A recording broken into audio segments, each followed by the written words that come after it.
Hello, hello, and welcome back to the Money Hungry Mama podcast. I am so excited because I have Mariah here today. Mariah, take it away. Oh my gosh. Hello. Thank you, Brittany. I'm so excited to be here. I love all things, the whole concept of being a money hungry mama. I mean, I feel like it means so much to so many different people, but yeah, I'm so excited to be here. My name's Mariah Stockman, and I am the CEO and founder of Made for Mothers, which is one of the fastest growing communities for moms in business. And I have so many things to share and talk about. Where do you want me to start? I love this. So, at first, I want you to take us back. What was life for you before you launched Made for Mothers, and what pushed you to say, okay, this needs to exist?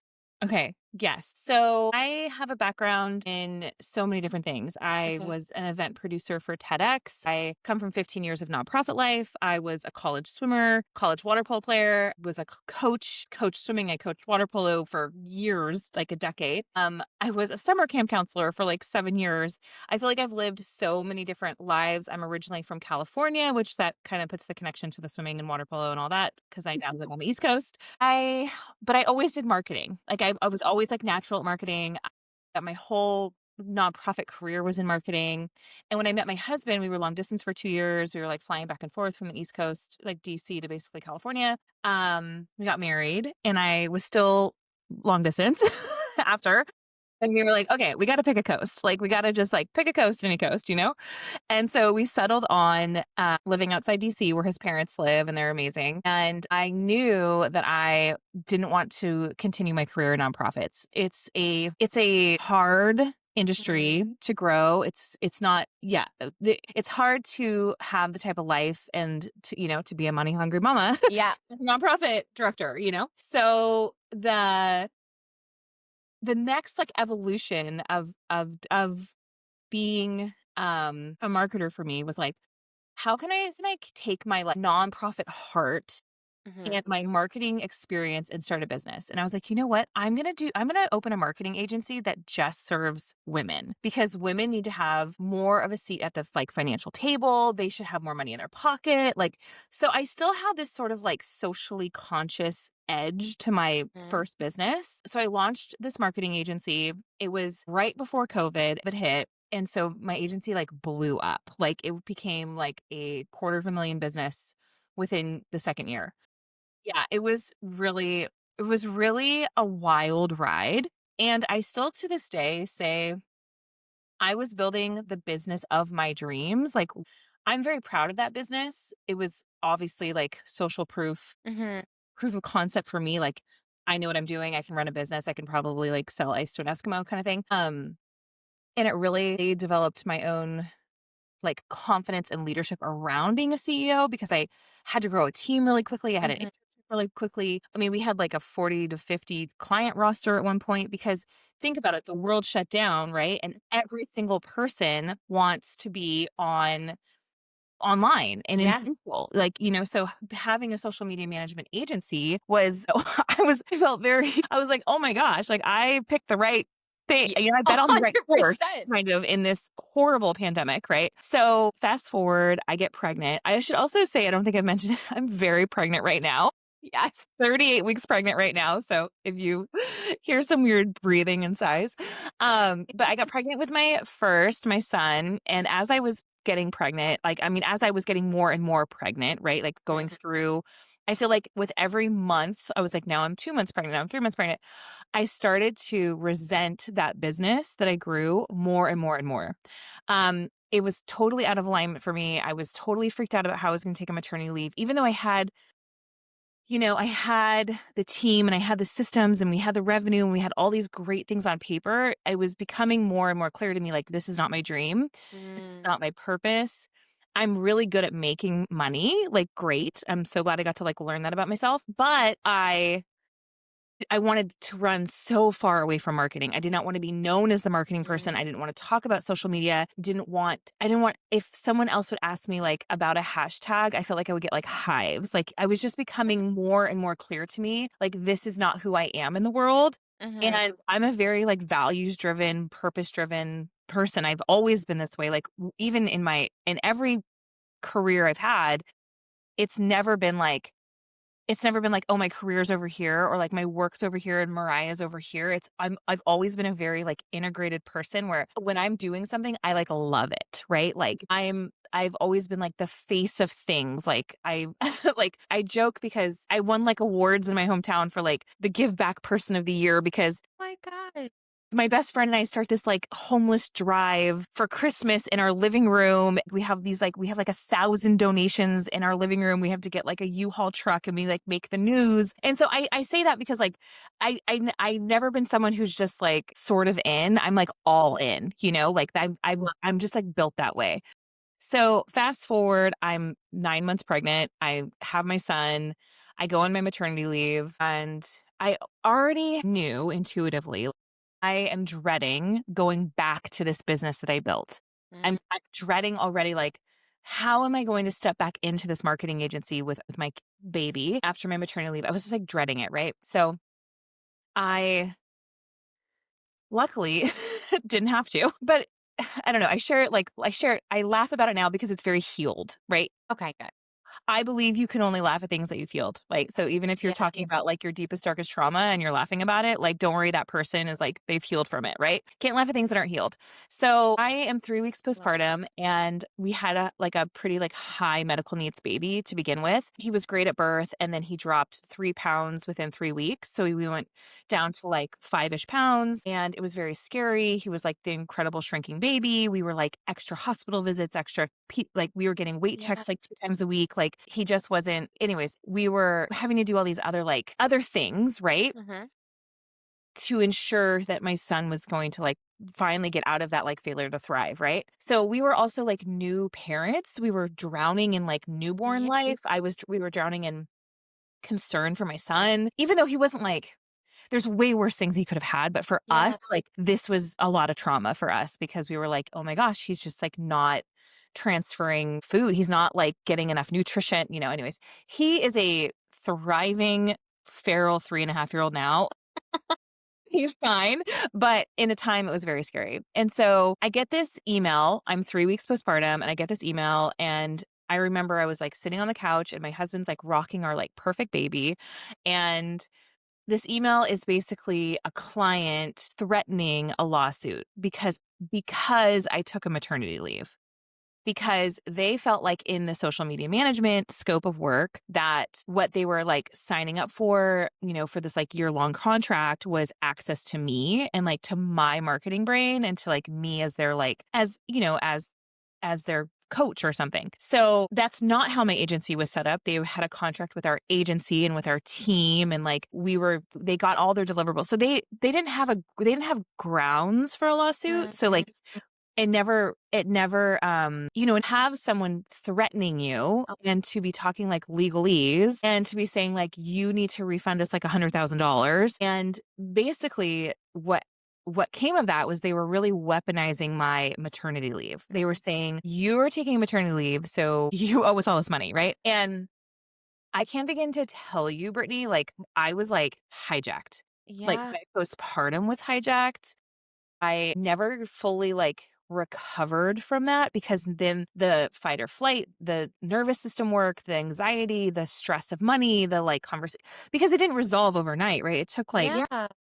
and at the end of the day, I had learned through different ways that really like these people, this client was breaking up their business and they were separating their entities and they were ending their Mm, contracts with everybody. And so I kind of felt like, wow, you really just weaponized, like I said, you weaponized my maternity leave because you were trying to break a contract.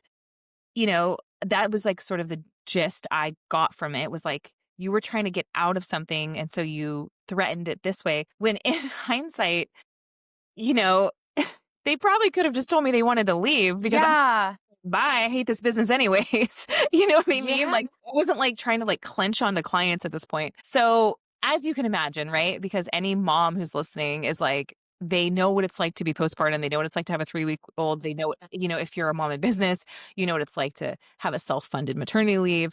You know what it's like to have client issues and money and all the Mm. things. And so it was just this like combination of all of these like CEO problems and also motherhood problems. And I looked around and I was like, I have no one to talk to about this. I Yeah. have mom friends who are stay-at-home moms, who are like amazing moms, and they are thriving and loving their stay-at-home mom life and go them, you know? And then I had like, biz bestie friends who are like CEOs and running businesses, but don't have kids, right? Yeah. Then I had friends who were like corporate mamas, right? So they go and they work for a boss and they Mhm. have kids, but they don't work for themselves. Yeah. And so I really realized I was like, wow, my bench has no one who is like an entrepreneur and a mom, like maybe a couple, right? But maybe I didn't have like that closeness with them, you know? Yeah.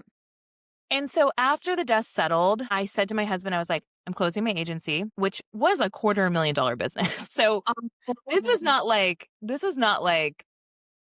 a light decision. This was like, I was hasty for sure. And that's still like, now I look back, I'm like, well, could I have sold it? Could I have white labeled? Could I have brought in a CEO? Like, I don't know.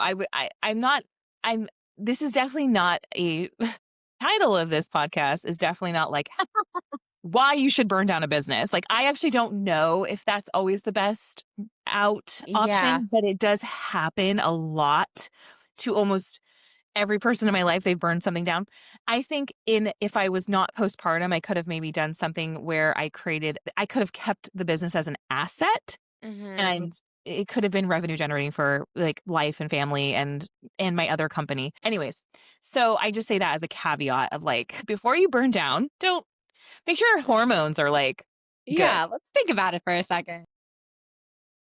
I said to my husband, like, I'm going to dismantle this business. I am not going to be bringing on any new clients because there is a big churn rate in marketing agencies and social media management. So you constantly have to be like having wait lists and things like that. I'm going to slowly dismantle my agency. When clients offboard, I'm not going to be replacing them. I'm going to slowly like offboard parts of my team as needed, right? And that took some time. But I said to him, I said, I think what this taught me was I am only going to work with moms. Like, I'm only going to work with moms. If those clients who emailed me that would have stopped and paused and been like, wow, Mariah just had her first baby. She's 3 weeks postpartum. What's it Mhm. like for her? Maybe like send her a meal. You know what I mean? Yeah. I feel like the mom to mom grace is a very real thing. I think that there's a real already village mentality among moms. I feel like when I meet a mom in business already, I'm like, you could literally have college kids and I'm 38 weeks pregnant, but I'm gonna have a newborn next week. We don't have to be in the same season of motherhood. We don't have to even be in the same season Yeah. of business. There is an automatic alliance, allegiance, like we are like in a secret underground speakeasy with a a password on the door. You know what I mean? Like No, yeah. we know the secret word to get into that big bouncer, of Mhm. life. And others don't understand that. Like they just don't get that. Like, my husband will never get that with other men. Like it's just a very unique experience running a business as a mom, right? And it's a unique experience being a mom and a mom, right? Okay. So I just said I'm only going to work with moms. I don't know what that's going to look like. And then, a lot happened in between then and there. We like sold our house, we moved, we did all these things. I was dismantling this business. And then I've always been a business coach. I've always been a business mentor. That was always a huge arm of my agency was one-on-one coaching, one-on-one mentorship.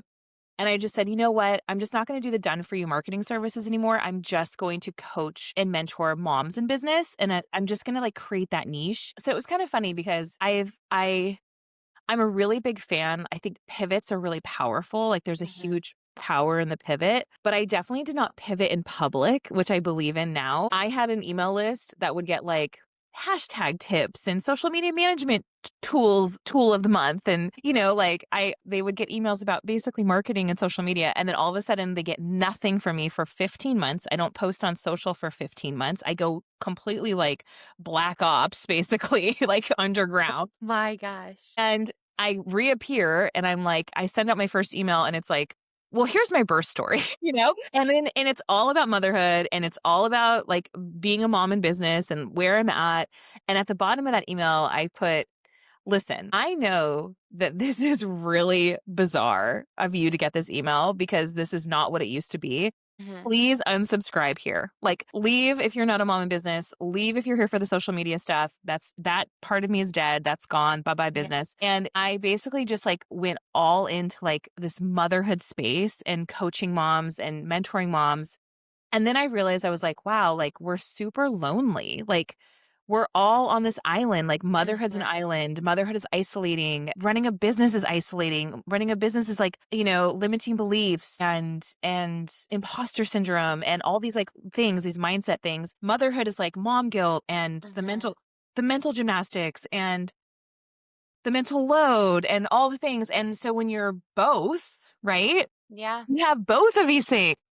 You have mental load in 1 minute and then you have imposter syndrome in another Yep. minute. And I was like, where are we coming together to like talk really honestly and almost Mhm. like unhinged and like and real and honest and connected and like where is this community? Because I obviously come from like massive I'm a degrees in community organizing, like I'm a community builder like by Mhm. trade. And I just realized I was like, okay, I am going to start this meetup and I'm going to call it Made for Mothers, which was like totally not strategic or it's like I had this sub logo in like this logo set that my designer had made for my brand as a mentor. And I had this like logo that said Made for Mothers, but it was supposed to be like a stamp. It was not supposed to be like a whole brand. It was like a accessory thing, you know? I love it. I know, and I was like, "You know what? I have this logo, so I'm just gonna use it. I'm just gonna call this in-person meetup Made for Mothers with no, like like, no marketing plan, nothing." So I go and have this meetup at our local, like, birth it's called the Body Birth and Baby Center, who I love, and, you know, they have, like, a home birth there person, and they have a prenatal massage person, and they do, like, kids' music classes. It's, like, a very, like, mom cool space. So I have this meetup and I just promote it in my Instagram stories and we have 27 moms show up for the first one. Wow. The next month we have 37 moms and then the next month we have 47 moms. And so then I'm like, okay, we need to move and we need to get this bigger venue.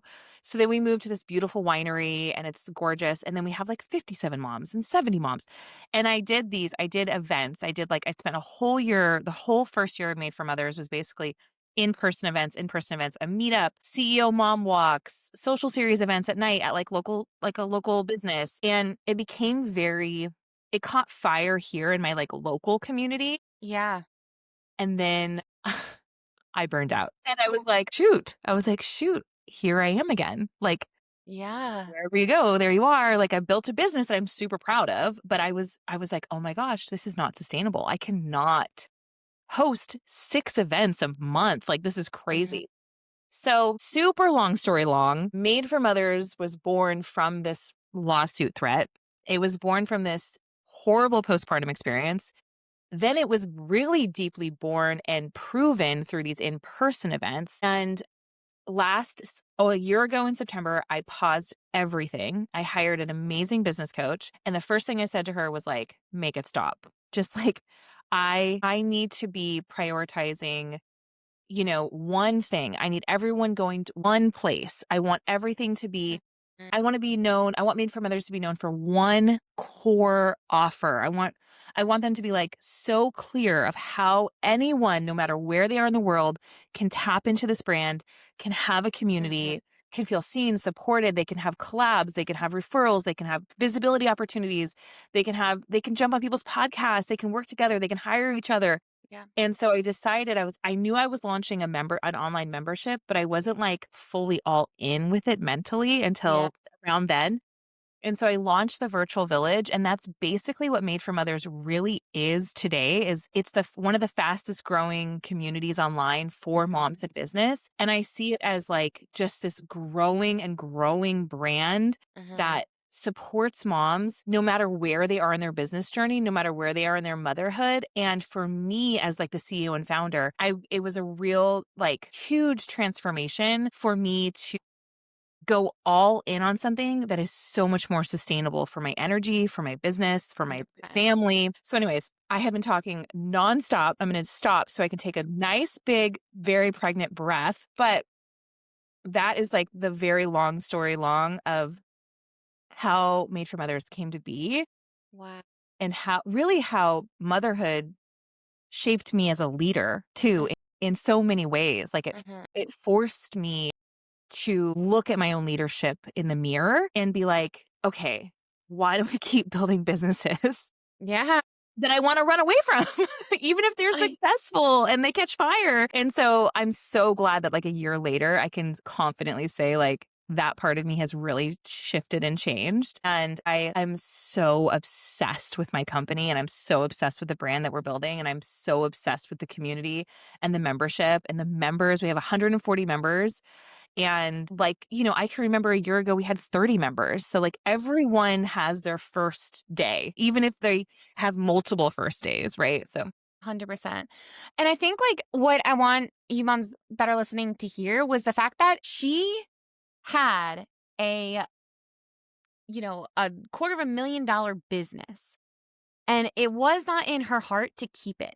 yeah. And it's okay. Like, if you need permission right here, right now, because you have this hustle and, you've put a lot into it and it's making money, but it's also burning you out, it's okay if that's not meant for you. Yeah. So I just want you guys to hear that, because if she can walk away from a $250,000 business and be like, this is not meant for me, and then not only walk away, but build another business and Yeah. get it up and going, Yeah. you can do it too. It's okay. Okay. So I'm just going to I start with mean, it's not like it's not simple. that. It's not No, it's not. easy. It takes a level of like Mm-mm. courageous 100%. action, Mhm. but you don't have to build anything that you don't love. Like you don't have to stay. Like we can pivot.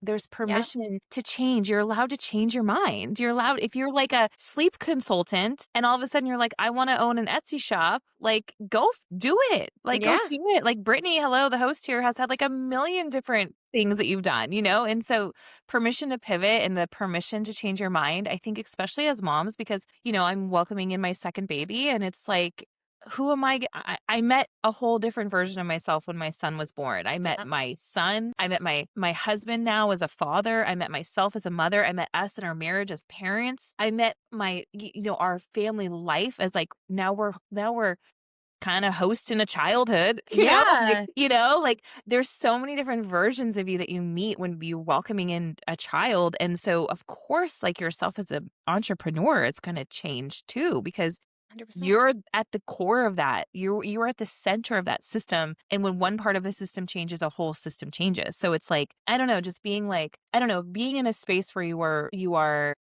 auditing and reflecting and observing, like, do I love this still? Like, is this, Yep. and also like the love of your business. I'm a deep believer of that's where the revenue comes from. Yep. Like the revenue comes from being so connected and so clear in your passion and your purpose. Mhm. You can stand on a mountain all day, every day and shout into the void of like who you are and what you believe and the impact, and the money will come. No, it absolutely will. The It money is absolutely so will. secondary to like the purpose. Yes. Yes. And I love how you also said just now that, you are a different person, mother. I say that all the time. Like, if you knew me before I was a mom and we have not seen each other since, I promise you, you have no idea who I was. Like, I didn't even know who I am in this Love new that. journey. It's Yeah. just, you change because you step into a form of, I always say too, like, before having kids, you're selfish. You only think about yourself. You only had to get yourself ready in the morning, yourself to do these certain things. What was that even like? I know, you can't even remember it. I literally cannot even remember it. And now it's like you put yourself on a complete back burner. And I'm not always saying that's a good thing. I'm not saying that, but we do. No, but it's the Yeah, nature of exactly. raising humans that need their Exactly. like shoes tied and their bags packed and their lunches packed and their bathwater turned off and I all know. It's beautiful all of it. chaos. That's what I call it. Beautiful Beautiful chaos. chaos. I Yeah. love it so much. So I want to ask you now, because you had this in person community, right? And you had, however many moms, I think it was like 70 something. When you told them that you were pivoting to virtual, how did that go? Most of them signed up. I mean, Amazing. we still in the virtual village have such a huge like Northern Virginia, DC like subset of that community, and that's great because they all like they do co-working together. They go get Mhm. coffee. Like there's like a big thing. I never really made like this like formal I didn't really make it like this formal thing like, "Oh, this is stopping." I just would say like, "This is gonna be our last meetup of 2025." Mhm. Also, it also happened excuse me, it also happened to line up like really well with my pregnancy Mhm. too, because I was still hosting like some in-person events. And so, I was like, the more pregnant I get, the less events I'm gonna be doing. And then really just like in our marketing and in our advertising and our promotionals, like everything, all roads lead to the virtual village. Like it's like there's not a single piece of content that goes out from Made for Mothers that does not have an invitation to join the virtual village. And I say that like proudly. I'm like, Yeah. if you have an offer out there, like you shove it down people's throats. Like you do not stop inviting them. Like you cannot pitch something, you cannot talk about something one or two times and Mhm. expect anyone to know who you are or what you do in the world. You have to tell them over. I say like, your audience is like a toddler. Take your shoes off. Take your shoes off. Henry, take your shoes off. Henry, why are your shoes on? Henry, have you taken your shoes off yet? Henry, do you need mommy's help to take your shoes off? Right? Like, no, mama, I got it. I'm like, Yeah. "It looks like your body needs a little bit of help. It looks like I need to come over and help you take your shoes off."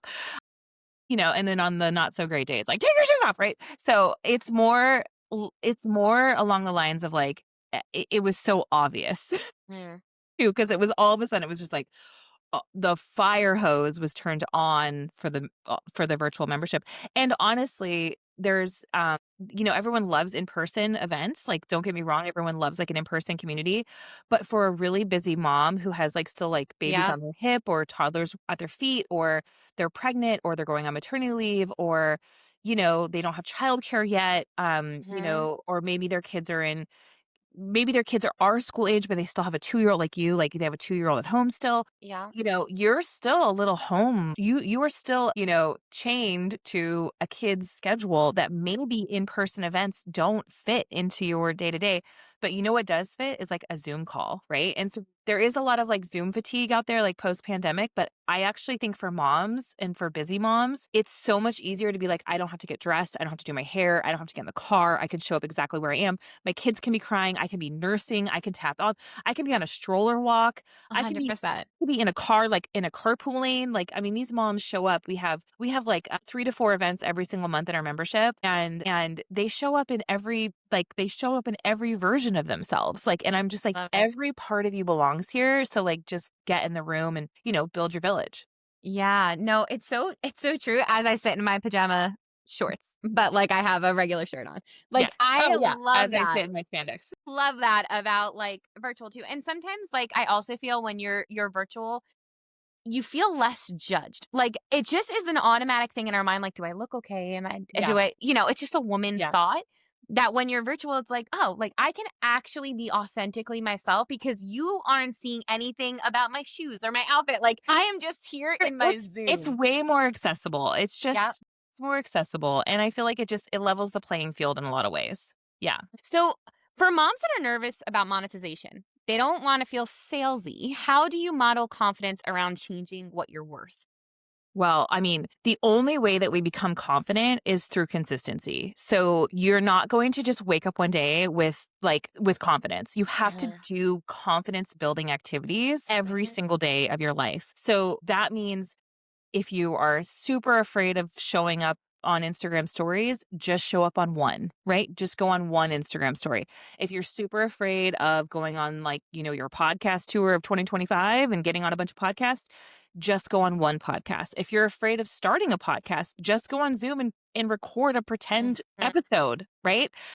If you're afraid of pitching a client a higher price point, the only way you're gonna get through it is through it. Like, the only way Yeah. that you're gonna build the confidence is by doing the thing that builds confidence. Like, Mhm. it's, like, overly simple, but actually, I love this question because I am a self-proclaimed confidence coach. Like, I coach around confidence because confidence brings clarity. Clarity brings conversion, and so that's where the money comes, right? So Yeah. you're out there just sort of like casually or meekly, or if you are not undeniably unshakable in your belief of whatever you're doing Mhm. and whatever you're selling, the person on the receiving end of that is going to feel that instantly. Yeah. I always say, like, it doesn't matter if they know exactly what Made for Mothers quote unquote does. You cannot deny in a 50-mile radius that I am on fire for it. And Mhm. so that magnetic selling, that magnetic marketing is like 90%. Like every person who gets on a sales call with you should be like, I'm only on the sales call because it's a part of their process and it's like a box that needs to be checked. They should be like literally sitting there like, here's my credit card because Yep. they already like know you, love you, trust you, they follow you, they've read every single thing on your website, they've absorbed every single podcast, they've done everything. But that unshakable confidence is Mhm. not something like I didn't like grow up more confident than No. this person over here. I've always done things that are confidence building. I'm grateful uh I was in sports. And so like that is from a young age is like very confidence building. But I grew up I grew up in trash. And so it's like Yeah. you would never know that. Like I grew up in a horrible environment and you would Yeah. never know that. Yeah, but it's great because it's like whatever, it's part of my story. But you you have to put those reps in, right? Mhm. To do things that build confidence so that way you're getting that positive feedback loop of like, oh, it's not as scary as it sounds, or it's not as scary as it feels, Mhm. or look, it worked. Like I just coached a client this week who's an OBM. She's an online business manager. She was charging like $900 a month. And I was like, okay, you are going to have to get so many clients every single month to make your 6-figure goal Mhm. of your whatever you're trying to make for 6 figures. I was like, what if you like basically more than double your prices? Why don't you go up to 2,000 or 2,200?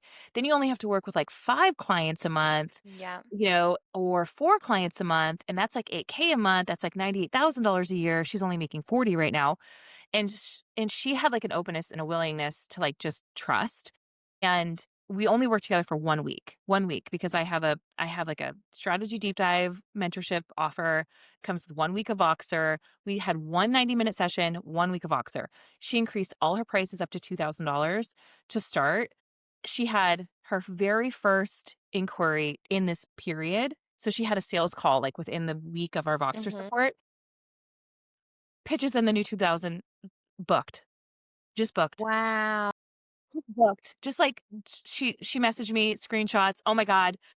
I was like, "Girl, just get 3 more of these and you're now making like more than Wow. 50% of your like."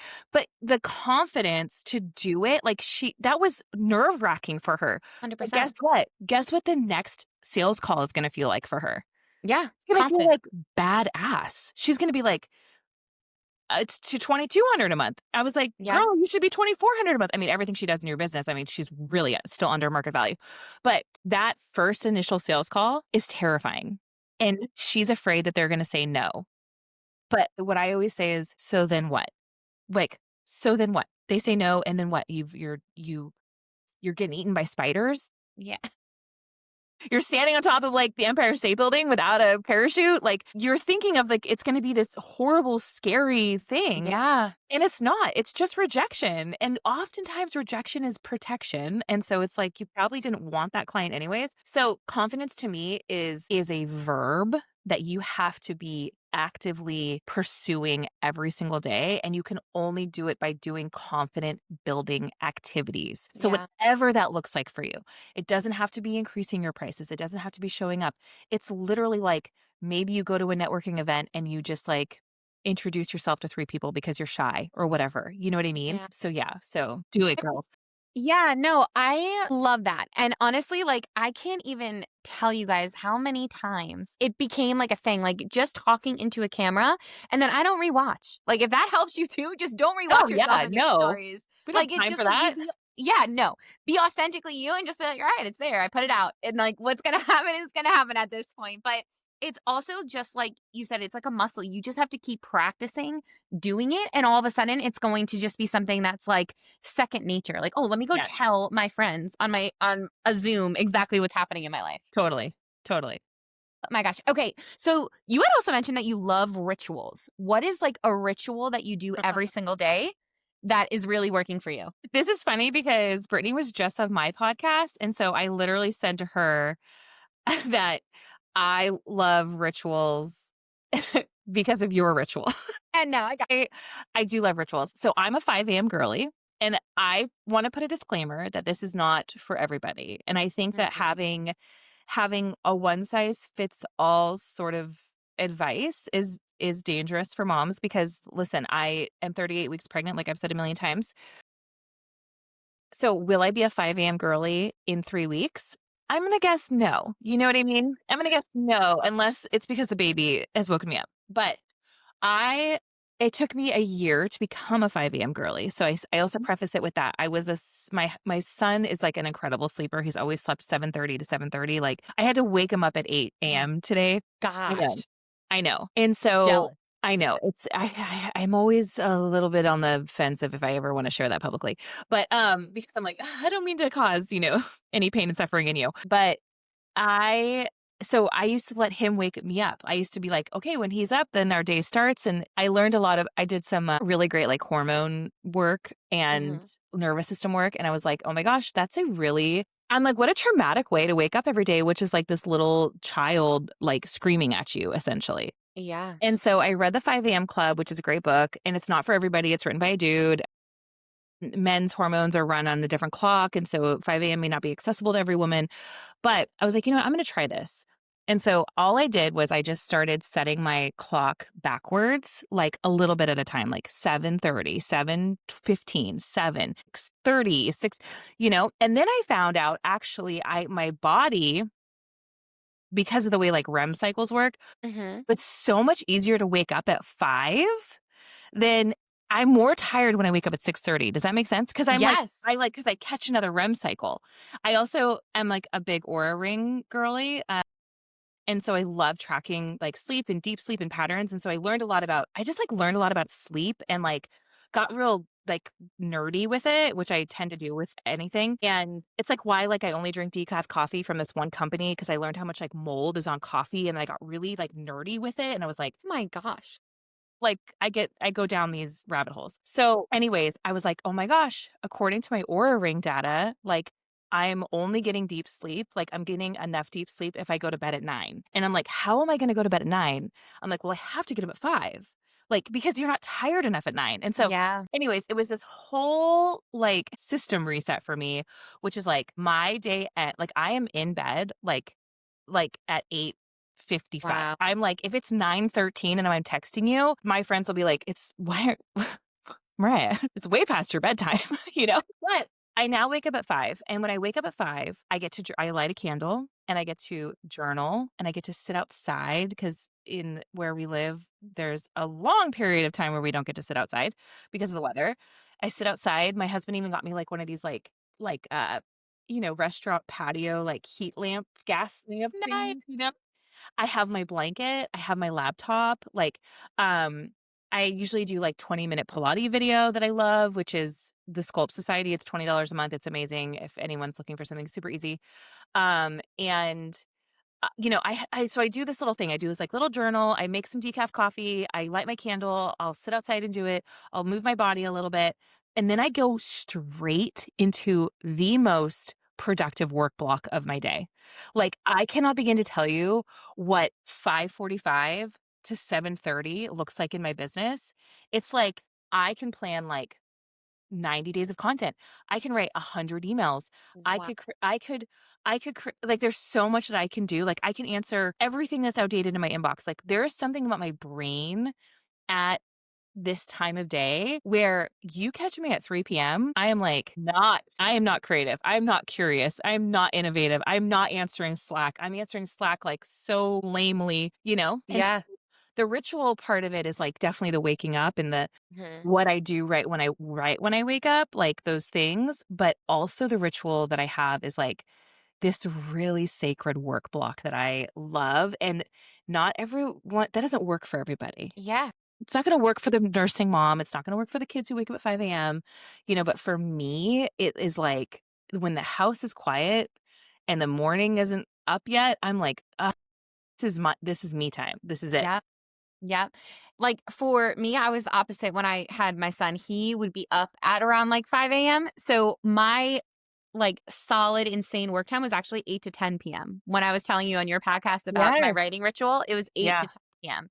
So it's just like figuring out. But one, I think the main key in hearing both yours and mine is that it was something we truly enjoyed doing. It was the candle, it was the drink, it Yeah. was It was the a choice. me time. Yeah, yeah. There you go. That's the key. Make it me time. And it'll be any time of day that you choose to do this is going to be what it is. I love it. So now, for a mom that wants to start a business, what is your best piece of advice so she doesn't flop within the first 6 months? Well, you might flop, you know? You just might. It might not work. You don't have proof of concept yet. Like, but just because you flopped doesn't mean you failed. And so I think that that's like the biggest thing. You have to have metrics for yourself that are beyond like, okay, did the clients book? Did I make the revenue? Right? You have to have metrics of like, is this adaptable? Can I iterate? Can I change this? If it does like quote unquote flop, which I can see why like that would flop in a gazillion different ways, it might Mhm. be because your messaging is super unclear. It might be because your offer is unclear. It might be because you're not being consistent in your marketing. It might be because you're not putting your face to your brand. And it might be because you have a confidence issue. It might be because, you're thinking the market is saturated. And so you're trying to be like everybody else because that's Mhm. what the market's doing. And you haven't like niched down or like created a personal brand or like you haven't like figured out your differentiator. So like if you're like a sleep coach, right? There might be like a gazillion sleep coaches in the world, but maybe you're a sleep coach for like, high achieving CEOs, right? So now you're talking like at a different level. Maybe you're bringing in more like science and neuroscience. Maybe you're talking about, you pick your kids up from school after hours 5 p.m. Maybe your ideal clients have nannies in the house for Mhm. after cuz now you're working with a CFO and a CEO couple, right? Yeah. And how like, oh, you give talks at Google and you give talks at Amazon. Like maybe you're amping up like your corporate speaking side of your business because that's what CEOs, maybe you're marketing on Instagram when all your people are on LinkedIn because they're all, Mhm. corporate-y people, you know? Yeah. So there's a lot of different things that could like make something quote unquote flop, but just because it flopped does not mean that it failed. And it doesn't mean that it can't be revived and it can't change and it can't shift. Yeah. I think at the end of the day, you have to remember that you are the thing in your business that makes it absolutely sell and unique. Because if not, then it's just a sleep. What's the difference between any sleep consultant if it's not the Mhm. person who's running it, right? And they're not just hiring a sleep consultant, they're hiring you. So, like, get them to like you, know you, trust you, love you, book you. Like I said, like take my credit card, right? So Yeah. how do you do that? You create the ultimate space online that's just yours, that's like your unique voice, it's your messaging, it's your core values. It's where you can find alignment with those clients quicker, faster, better, stronger. But that won't happen if you don't share those things, right? And so Right. and bringing in like your personal piece of you too in there. Like if you're a mom, like talk about how you're a mom. A corporate if you're like an ex-corporate girly, talk about how you're an ex-corporate girly. If you're a book girly, if you're a matcha girly, if you're a dog girly, if you're Mhm. whatever, if you bring it in because those are the things that people actually like connect on more so than like, did you know that there's wake windows, and sleep is the number one thrive to fail to thrive, like that that's secondary. That's like, Mhm. sure, but like you out on your like daily, your morning coffee hike in your Yep. cute little town or whatever, or like how you watercolor on Saturdays, or whatever. Yep. Or if you're a soccer mom, like show the side of the soccer field and like talk about like this in from soccer mom, my soccer mom moment of the week or whatever. Like you can create like little mini brands within your brands of just like your life. And so don't be afraid of something that hasn't, oh, we're twinning. Don't be afraid of something that hasn't happened yet. That's what, Yep. so if you're afraid to start your business because you've already thinking it's going to fail, that like, how do you get into a car? You know, how do you know your car's not going to get in a car accident? Like, we don't know anything. Like, Yeah. that's you're future tripping and you're putting something into the world that like hasn't even existed yet. And so instead, like rewire your thinking and rewire your mind and be like, not only is it going to succeed, it's going to be a 7-figure idea. And like just walk into every space, every room, every video thinking like, this is $1 million idea. Like these people are lucky to work with me. Yeah. Yeah. Honestly, like it's so true because like that is something that we've been talking about a lot on the podcast is that you are what sells, right? Like gone are the days of having a brand with nice pictures and the aesthetic and all that. It is the person behind the account. That is going to be what sets you apart from everybody else. It's the way that Everybody. you talk. It's the way that you do things. You could be in a similar space with somebody, but somebody could connect with you more than they're going to connect with the other person that's doing it. So, Totally. it's totally just coming into the space and being yourself. And I will say that over the past couple months, like the people that I met with this Mariah's like spunk of being like, you need this. Like you need this. Like believe in your product and your business so wholeheartedly that you're walking into rooms like, no, no, no, I know you need this. Like And it's a and disservice not telling you. if you do all that and it still flops, then it's a market issue. Then it's a Yeah. pricing issue. Then it's an offer issue. And that's actually that's better data to have. Like that's actually an easier fix. Mhm. Give me like as a business mentor, Mhm. I will take a million people whose products aren't selling because of something very like simple that needs to be tweaked in a very like black and white tactical thing, like a strategy or something, than a mindset. Like come to me because you're lacking confidence. That's going to take longer to fix. If you come to me and you have the best confidence and you're showing up and you're doing it and you're Mhm. like, you're all in and you're doing all the things we just talked about, but you're still not selling, I'm like, "Oh my gosh, this is so easy. Let's tweak your pricing because 'Cause you're probably actually underpriced, and there's a whole sales psychology around not charging There enough. is Like, I'm like, it's nuts. if you're too low, then people think you're not worth it. Yep. And then if you're too high, like, I'll know that right away, and I'm like, "Oh, well, you're priced yourself out of the market, so, like, drop it down," and then it's just about just sampling it and seeing it, Mhm. and then yeah. It's wild to me. It's honestly wild to me. I remember going into the business like, "Oh, I don't wanna, like, charge too much. I don't wanna whatever," and then somebody's like, "They're not gonna buy because you are charging too low," and I was like, "Well, that's baloney. Like, I'm Yeah, trying to help you." I know, I know. It's so true. So, Mariah, what does being a money hungry mama mean to you?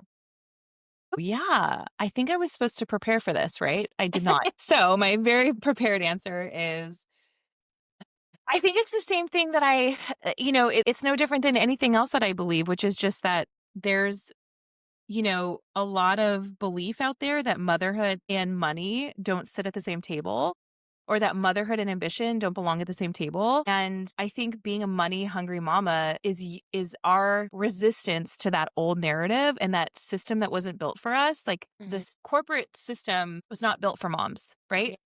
The systems in business were not built for moms. Mhm. And I could go, that's a whole other podcast around just the system is broken. So go build your own damn system, right? But being a money hungry mama to me means that you have rejected that very old, outdated narrative Mhm. and that you are saying yes to your ambition while also simultaneously saying yes to your motherhood and that you don't have to choose.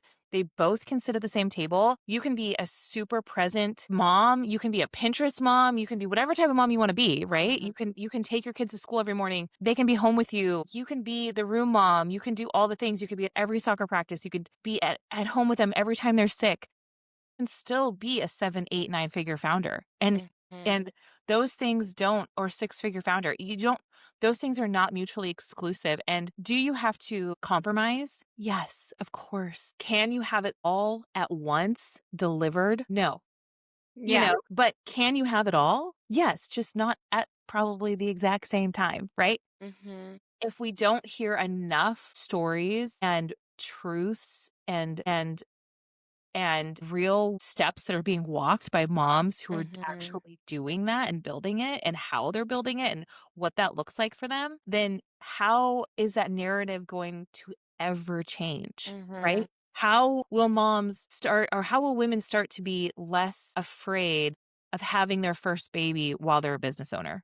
Yeah. That's like the goal. I'm like, I want every single woman who hasn't had a baby yet, who owns a business, who's like, oh my gosh, I'm pregnant. I don't want them to be like, "Oh my gosh, I'm pregnant." And then their second thought be, Yeah. "What am I gonna do? How am I gonna make it work?" I want it to be so second nature that they're like, "Oh, yeah, not only is it gonna work, I'm probably gonna make more revenue than I am now Yeah. because I'm a mom."